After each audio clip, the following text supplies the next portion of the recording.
Hello and welcome, and in today's video I'm going to be showing you the top 10 best underwater archetypes, so let's get straight into it, shall we? In at number 10 we have got the Mosasaurus, and I'm putting this thing here because really in today's age it isn't the height of underwater travel like it used to be. The Mosasaurus is in some need of some TLC.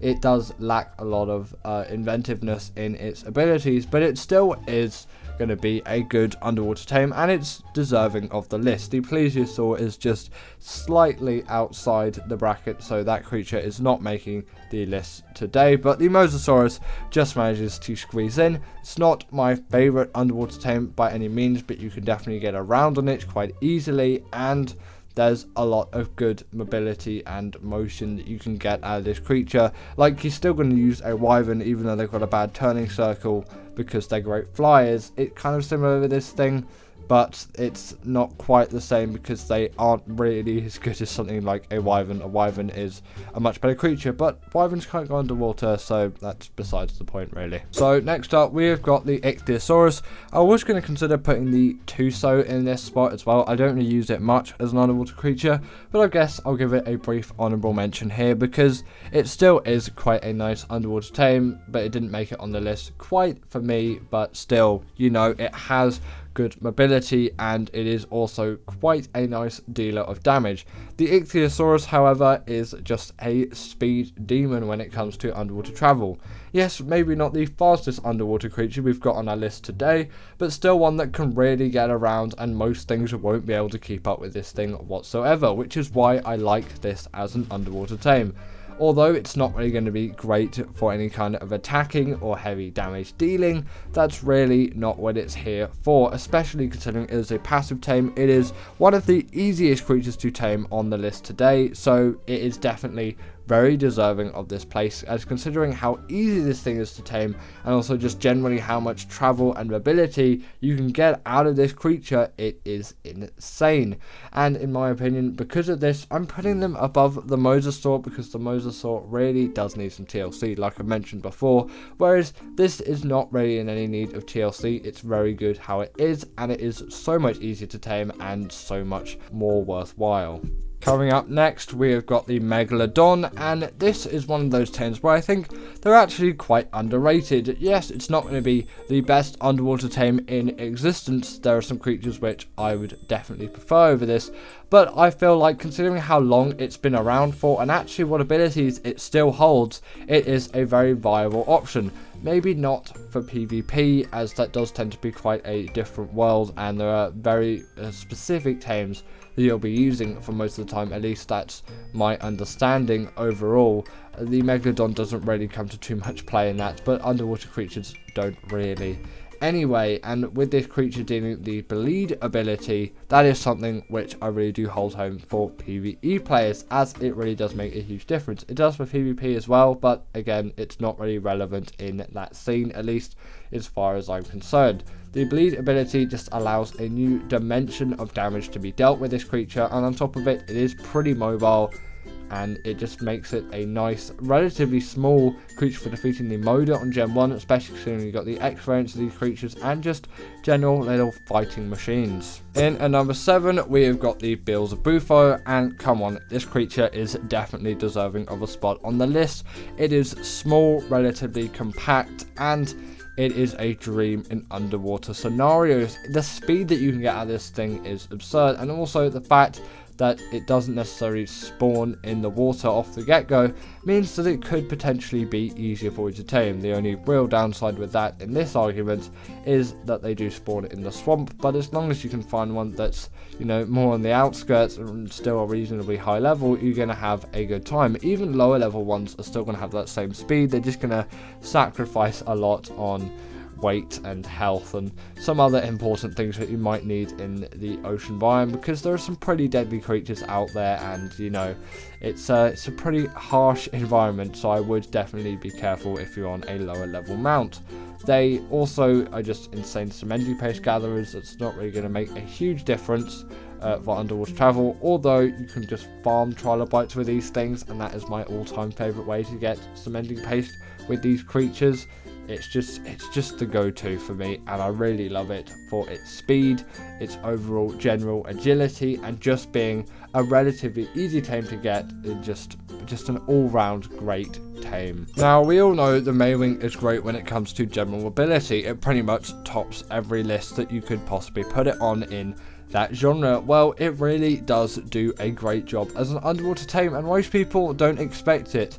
First, it can glide across the top of the surface of the water, and I find that to be quite an effective, useful ability, escaping danger that may be in the depths. And I know usually they don't come up all the way, but if you've got some jellyfish or some electric eels, yes, they can still shock you while on the surface, but you can get away much quicker. They also are just really fast swimmers as well. You probably wouldn't expect it out of these creatures, but trust me, they can definitely go for it, and you'll not be let down by the speed and agility and just general mobility that you get out of these things in any environment, that being underwater or not, which is why I'm putting them so highly on the list as well, because they're not only the best underwater tame really that could fit in this spot on the list, obviously not the best underwater tame out there because there's still 5 more creatures to go, but they're just so great in their ability to be great in the water and then great on the land as well. There's just a lot of versatility with these creatures, and hence why they're so high on the list, because you might say the Meg or the Biomes is just a better underwater mount, but with the versatility, this is doing much better. In at number 5, we've got the Raasclark, and I feel like a lot of people forget that this is sort of an underwater creature. I know you probably wouldn't use it for that. It is an insanely great mount for general PvP use. It can wreck bases, and although its health can be pretty temperamental in some scenarios, it has been proven to be highly successful in that environment. Also, just from a PvE perspective, they are great for picking up a wealth of creatures of huge sizes like Rexes and Parasauritheriums. They also have a lot of speed and a lot of weight, so it makes them really amazing for metal gathering. It's just such a nice thing to have. Yes, we all know and love the RG, but the Raasclark in a lot of cases is just generally the nicer creature to use, and it is an insanely great fast swimmer. If you've ever taken this thing into the water, then you'll know you can still get a lot of speed and agility with this thing, and you still have all those abilities and heavy damage dealing that the Raasclark obviously has. I'm not sure if it has oxygen or not. I think it would, considering what it is. Well, it does have an oxygen stat obviously, so you probably have to be a little bit careful with that. I haven't been in the underwater environment for too long with this thing. I've just merely gone to skim down to some caves and things, so I haven't really paid attention to it. But again, that's something which you're probably going to want to pay attention to, and their tame method is something which you could consider quite exciting as well, which adds to the creature being so good. I don't know what it is, but with me, if they have an exciting tame method and the creature has an exciting tame method, then it really makes them even more fun to use once they've tamed, especially if it's like a lengthy process. It's not too difficult really for the Raasclark. It's way easier to turn like the Reaper, although it kind of follows the same tame method because it impregnates a dino of your choice. Choose a Bronto really. I think it's the best one out there, I think, for effectiveness reasons, something like that. It's way easier when it's not you and it's a creature, and then you have to get all those resources instead of the XP which you get from the Reaper, which I don't think is as good of a system, but you know, still, honestly, it's not the hardest tame in the world, especially if you prepare, and it's still a pretty cool one, and I think it just adds to the general ambience of this creature on top of everything it already does. So continuing on, we've got the Spinosaurus, and it is no doubt that the Spino is a really great underwater creature. I'm going to give the Barry a brief mention here, as I haven't actually put the Baryonyx on the list, but I would put it around this spot as well. I just think the Spino is the superior underwater creature just generally. This thing has more speed than the Barry, and obviously it has the added damage, and it's still really agile too. And considering the underwater cave entrances and underwater caves are so massive on the island anyway, you're not going to struggle to get a Spino down and in there. It is ridiculously easy, and you're a heavy damage dealer. You just need to be careful of obviously all the jellyfish and the electric eels and the oxygen which comes with the Spino as well. They're your only real downsides, but just considering how mobile this creature is and versatile again like the Maywing, It's a better underwater creature than the Maywing, by the way, because of just all the added damage and defense, which is something the Maywing lacks in. It is just such a versatile general travel mount as well. It's great on the land, it's great for boss fights, it's just great for going around the map, obviously being a nice travel mount, and it can deal hefty amounts of damage, especially considering it can stand up on its hind legs ever since the TLC, which is just a nice, neat ability for it to have. And on top of that, which I haven't even mentioned yet, which I probably should have earlier, they have the hydration buff too, so when they're in the water they deal even more damage and just have an even better buff applied to them when they're in the environment. So it's going to make them even more powerful and even more formidable to all other things that will be in the ocean trying to get into your way. But really, do be careful of the electric eels and jellyfish. You might underestimate them, but if you get yourself caught in a stun lock, it's not going to be a good time for you or your Spino. But apart from that, really, gold star creature deserves to be here. In at number 3, we've got the Mosasaurus. Come on, it does need to be here. Its immunity to electric eels and jellyfish is really something insane. Should I give an honorable mention to the Spinosaurus as well, as I've heard that has the same ability. I haven't tested it enough to warrant it being on the list, but actually I do want you to comment down below, if you use the Spinosaurus in underwater environment, how does that actually act? Because I want to know, and actually I will test it out throughout the week, because I'm playing around with some of the new creatures more. But yeah, comment that down below if there's something which I definitely like to know. The Battaur is really an ideal caving creature though, although yes, it does have that depth limit which you need to be careful of. The immunity to electric eels and jellyfish, and also just general speed, make it ideal for the job. Also, I'm pretty confident it doesn't have an oxygen stat as well.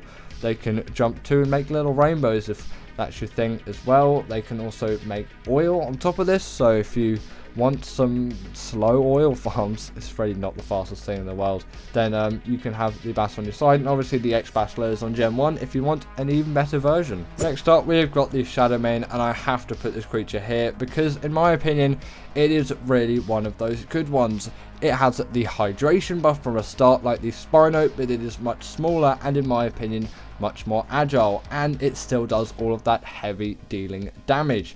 On top of this as well, it does have a pack buff, so if you're going down with some friends or you just bring some more along with you, then you can have an even bigger advantage in underwater environments. I'm pretty sure they do have an oxygen buff though, so be careful with that. They have natural armor and require no saddle, so that's an even bigger benefit. Less resources to get these things, and also just, come on, these creatures really do pack a punch. I probably said it earlier because it just needs to be mentioned really. Come on, they deal so much damage, they're so fast and agile in the water, packed with abilities, they have that hydration buff, so they're going to be great for underwater caving, great for underwater bosses, and great for anything that you might want to do in an underwater environment in Ark, and that is why they deserve to be in the number 2 spot in my opinion. So let's get on to the creature that actually tops the list today. In number 1, I have put the Stalker. It was there the last time I think I did one of these videos, but I've obviously updated the list a bit more now, and I will continue to